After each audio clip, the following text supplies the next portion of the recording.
J'étais vraiment heureux d'être invité, spécialement pour le 20e édition de festival. Et il y a des très très bons acteurs. Bon, il y a toujours des bons acteurs. Et donc, je me suis trouvé juste avec des gens très talentueux, très intelligents, très intéressants. Bon, c'est mon festival préféré. J'ai été à Cannes, j'ai été à Sundance, j'ai été à Toronto, j'ai fait le tour. Mais Marrakech, c'est une ville très particulière. Et le festival, je ne sais pas, il y a une certaine ambiance. Et je me compte chanceux chaque fois que je suis invité. Je ne sais pas si ça peut se traduire, mais en anglais, on dit qu'à Hollywood, anatomy is destiny.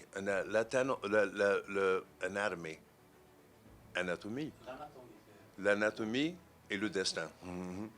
Donc, si tu as la tête de tueur que j'ai là, tu vas jouer pas mal des vilains.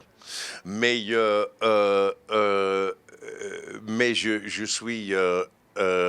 je suis toujours reconnaissant quand un réalisateur me propose un rôle qui est un peu différent parce que le but c'est de jouer des rôles différents. C'est pas d'être tu vois le même personnage dans tous les films.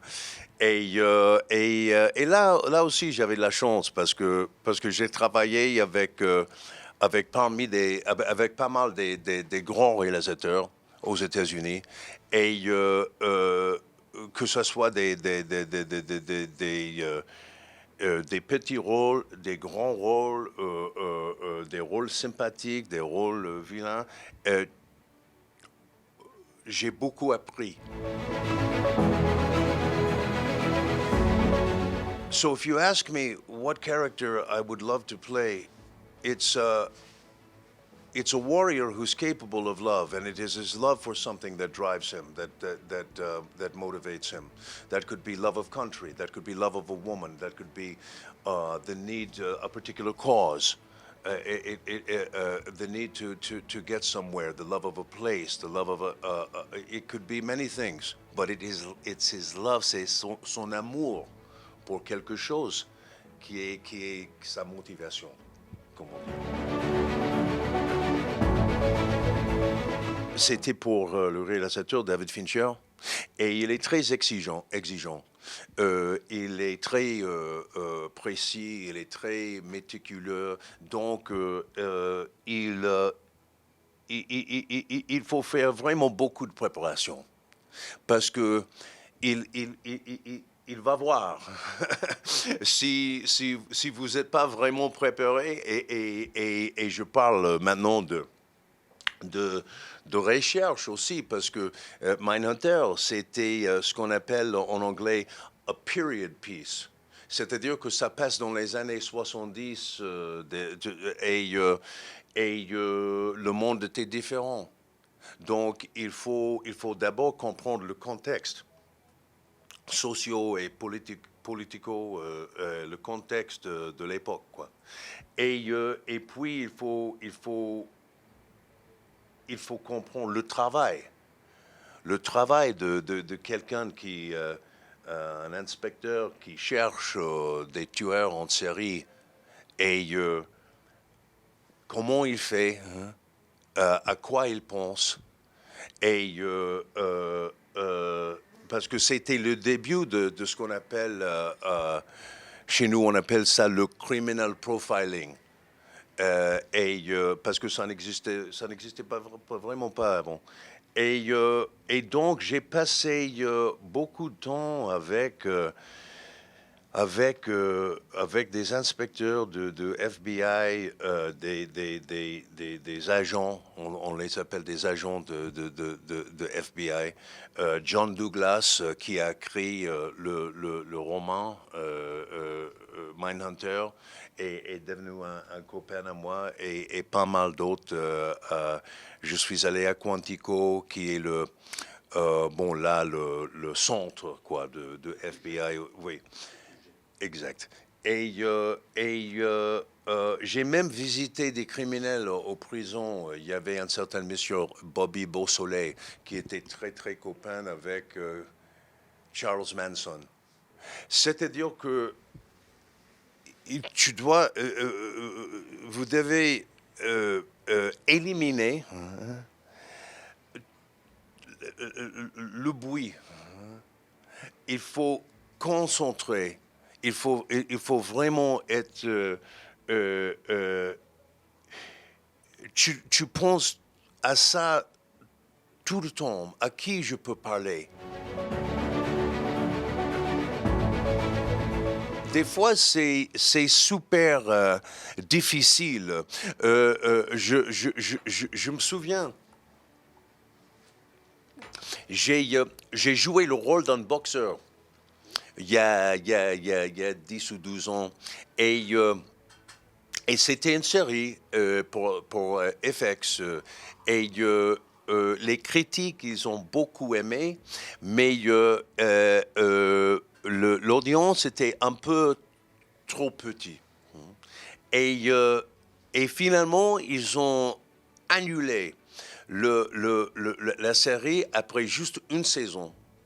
Donc, 13 épisodes.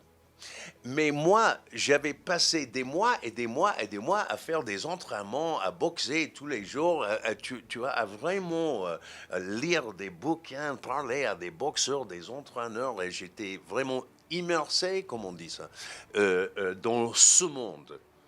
Et quand la série se terminait, je me suis dit, qu'est-ce que je vais faire là?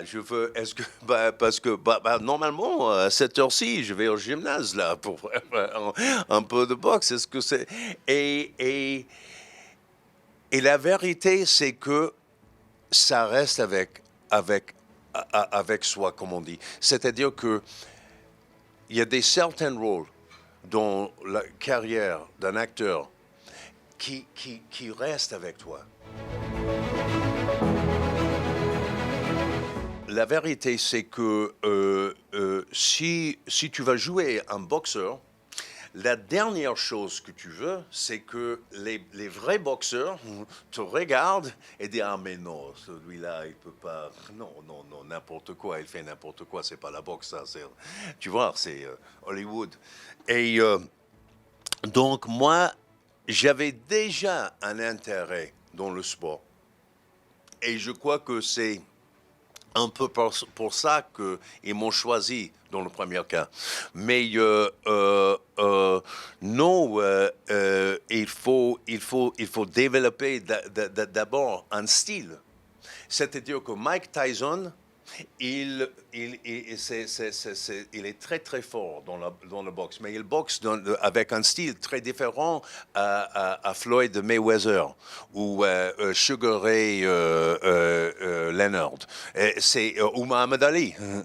C'est très différent. Il a une identité dans le ring qui est très différent à des autres. Il faut trouver votre identité à vous. Qui êtes-vous quand vous entrez dans le ring? Et là, pour découvrir ce que tu fais bien, parce que tu as des choses où tu vas être fort et des choses que tu fais moins bien, quoi. Et tu développes un style, ton propre style.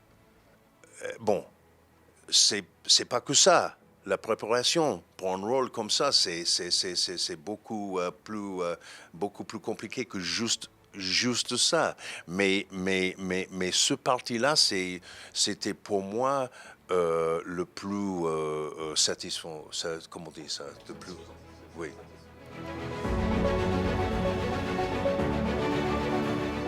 Je crois que les gens qui aiment vraiment le cinéma, ils aiment des histoires authentiques, des histoires crédibles, des acteurs qui donnent des interprétations surprisantes, comme on dit. C'est sûr que l'intelligence artificielle vont changer le cinéma, mais ça ne sera pas la fin du cinéma, à mon avis, parce que c'est la touche humaine qui est le plus important. Et sans ça, il n'y a rien. Et si je peux dire juste une dernière chose, j'ai un super film qui va sortir le mois prochain, un film de A24 qui s'appelle The Iron Claw. The Iron Claw, c'est un film qui parle de catch américain dans les années 80. C'est une histoire vraie. Qui passe en Texas dans les années 80 sur le catch, une famille de catcheurs, mais c'est un très très très très bon film et nous espérons qu'on va avoir pas mal de nominations cette année. Bon, rien n'est sûr et certain, mais c'est fort possible. Donc, pour les gens qui regardent l'interview, s'il vous plaît, regardez The Iron Claw, le mois prochain, à partir du 22 décembre. Ça sortira sur des plateformes? Aux États-Unis, ça sera dans les salles. Donc, je ne suis pas sûr. Et en fait, je ne suis pas sûr si ça va ouvrir dans les territoires internationaux le 22 décembre ou juste après. Mais ça va venir tout de suite, là. Tout de suite. Et c'est un très, très, très bon film.